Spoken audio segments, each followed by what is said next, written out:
Bonjour à tous, c'est Emmanuel Ackerman, je vous fais une petite vidéo de France. Voilà, j'étais là, je repars la semaine prochaine pour la Bulgarie, hein. Je devais voir mon éditeur, je sors bientôt je travaille dessus, il y a encore du boulot, hein. Ça va faire à mon avis pas loin de 600 pages. Je travaille sur la prochaine édition de Bunkai Kata, hein, un ouvrage sur le karaté cette fois-ci. En début de semaine, j'étais à Bordeaux, je tournais quelques vidéos pour wearefitness.fr. On s'est bien marré, je me suis bien mis dans le rouge, c'est comme un débutant, ça m'a bien fait sourire, donc c'était bien sympa de revoir les copains aussi. Et puis là, voilà, le séjour tire à sa fin ici, je repars chez moi. Alors bon, je me faisais une réflexion par rapport au pays, parce qu'à chaque fois que je reviens ici, je vois de l'extérieur. Alors j'ai beau savoir tout ça, mais c'est comme si je faisais un audit en fait, j'arrive dans une boîte et je vois les dysfonctionnements. Et là, j'avais une réflexion par rapport aux derniers événements, on va dire, qui touchent le pays, la canicule. Attention, Martine, il faut s'hydrater. Voilà, la semaine dernière, on a quand même des frictions entre l'Iran et les États-Unis. Pour moins que ça, on pourrait déclencher la Troisième Guerre mondiale. Et 3 jours après, épisode de canicule sur la France. Attention, il va faire chaud, il faut boire. Et évidemment pas de la bière Gérard, hein, parce que c'est pas bon et puis en plus ça déshydrate, hein. Donc vous allumez n'importe quelle chaîne d'infos entre guillemets, vous voyez les journalopes qui arrivent là et qui vous disent non il faut boire, ils vous en font 25 minutes, ils vous font une tartine de 25 minutes sur Martine, tu vas te déshydrater, il faut que tu boives de l'eau, hein, arrête le café, c'est pas bon. Gérard, pareil, hein, la binouse, il faut laisser de côté, il faut boire de l'eau. Ça dure 25 minutes sur 30 minutes d'information. C'est-à-dire que pendant ce temps-là, il ne se passe plus rien dans le monde. Voilà. Le seul truc qui unit les Français, le seul truc qui les intéresse à ce moment-là, c'est la canicule qui va durer 3 jours. Hein. Je veux dire, voilà, il fait 35 degrés, il fait chaud, c'est sûr, mais enfin bon, je vous rassure, dans d'autres pays, les gens survivent. Hein. Vous n'avez pas si loin que ça, vous allez en Andalousie, ils ont des pointes à 50 des fois. Eh ben, ils font la sieste l'après-midi, voilà quoi. Je veux dire, puis après, il fera froid. Alors, monsieur Abdel, couvrez-vous. Il fait froid. Quand il fait froid, il faut se couvrir. Vous risquez sinon d'attraper un rhume. Non mais de qui se moque-t-on quoi? Je veux dire, c'est hallucinant. Et les gens biberonnent ça. Donc je me dis, mais qu'est-ce qu'on est devenu? Qu'est-ce qu'on est devenu? Putain, sans remonter aussi loin dans le temps, j'ai l'impression que les gens étaient quand même moins cons. Mais bon, ouais, les gens biberonnent à Hanouna maintenant. Ils regardent les infos, ils se gavent de ça. Alors je me dis, bon, peut-être que comme la société se fragmente de plus en plus, on a effectivement comme une banquise, hein, qui s'écarte un petit peu. Et puis... Et j'ai l'impression que c'est ça en fait finalement. C'est-à-dire que vous avez des gens, finalement on ne pourra pas sauver tout le monde entre guillemets. Hein. On est sur des îlots de plus en plus distincts avec des gens qui veulent bien biberonner à toutes ces conneries qu'on leur sert à longueur de journée, qui veulent y croire parce que par confort intellectuel c'est quand même plus sympa. C'est vrai que quand on démonte tout, ça fait froid dans le dos quand même. Hein. Mais bon, il faut quand même vous dire que cet écran de fumée qu'on vous balance comme ça, derrière, il faut peut-être se poser des questions. Hein. Regardez sur les marchés financiers en ce moment, il y a toutes les banquières européennes qui se pètent la gueule. Ça n'inquiète personne, quoi. Je veux dire, tout va bien, madame la marquise. Hein. Enfin bref.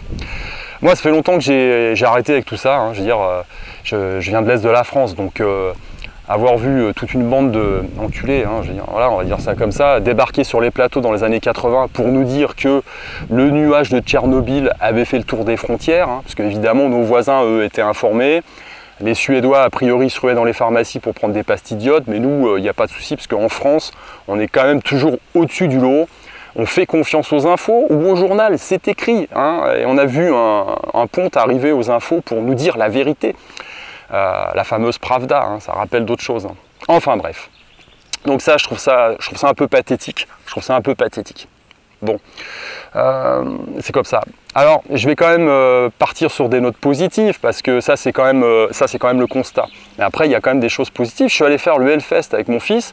Alors, le Hellfest, c'est un grand festival de musique européen, hein, qui a lieu à côté de Nantes, hein, dans la banlieue de Nantes, tous les ans.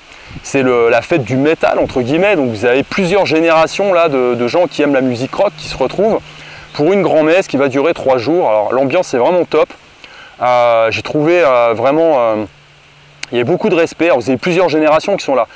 Tous les jours, il y a à peu près 60 000 personnes qui se massent autour des 4-5 scènes pour voir des groupes différents. Vous avez du métal pour les plus jeunes, que moi, j'arrive pas à écouter. Hein. Et vous avez des têtes d'affiche des années 80 aussi qui sont là. Il y avait ZZ Top qui sont venus jouer, hein, sur cette édition. Et il y avait le groupe Kiss également. Hein. Énorme groupe, quoi.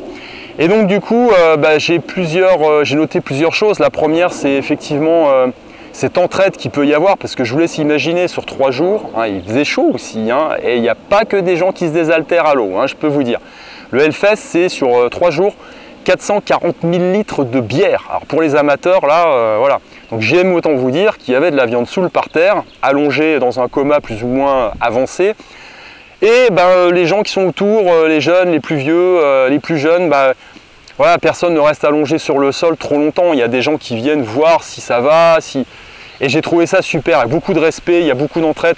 Donc c'est comme une grande famille quelque part, et j'ai trouvé ça super.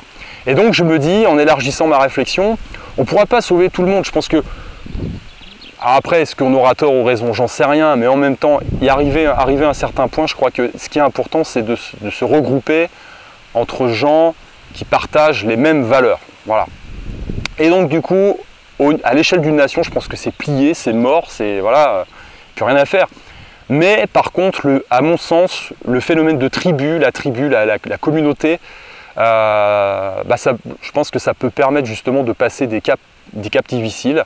Et c'est une des leçons qu'on peut retirer d'un événement comme celui-là. Essayez de vous reconnecter à des gens qui présentent les mêmes valeurs que vous, le même socle de valeurs que vous, ça c'est important.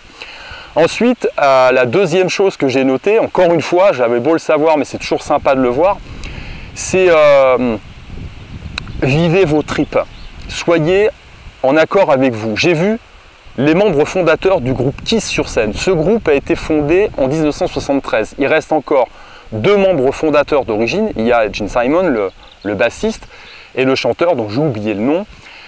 Ils affichent au compteur tous les deux 69 et 67 ans. Voilà. Ces mecs-là font encore une tournée où tous les soirs ils sont sur scène. Là, ils jouaient 2 heures en fin de soirée. Il y avait quand même à la fin du spectacle le chanteur qui prend une tyrolienne, qui traverse le public pour se retrouver de l'autre côté sur une autre scène en face, et il continue à jouer, à chanter et à jouer de la gratte quoi, à son âge. Donc je trouve ça top quoi. Voilà, les mecs ils sont en phase avec ce qu'ils font et c'est pour ça qu'ils sont en forme. Alors jetez un œil sur Wikipédia, je regardais avec un copain, la fortune estimée du bassiste se monte à peu près à 300 millions de dollars. Donc autant vous dire qu'ils font plus ça pour le fric les mecs. Hein. Donc voilà, je trouve qu'il y a beaucoup de leçons à tirer de ça.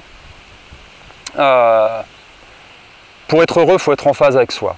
Voilà. Et ça passe aussi par le fait de se connecter à des gens qui présentent les mêmes socles de valeurs que vous, qui ont décidé de ne plus se faire enfariner, pour ne pas dire autre chose, par les pouvoirs plus ou moins officiels qui font que vous traînez finalement dans la boue. Hein. À certains moments, on l'a vu pendant 6 mois et qui roule dans la farine, mais à longueur d'année et de journée. Je veux dire, vous jouez votre santé quand même là-dedans, les gars. Hein. Voilà, très clairement. Donc, comme dit encore une fois, dans les années 80, le nuage de Tchernobyl, il est passé à côté des frontières. Hein, quand on a vu tous ces enfoirés passer sur toutes les chaînes d'infos pour vous dire non, non, vous risquez rien. En fait, on fait partie de la race élue, hein, donc il n'y a aucun souci. Les Suédois qui vont acheter des pilules d'iode pour se protéger plus ou moins de la radioactivité, c'est des abrutis. Nous, en France, on a tout compris. Et comme ils sont passés à la télé, il faut les croire, hein, c'est des sommités.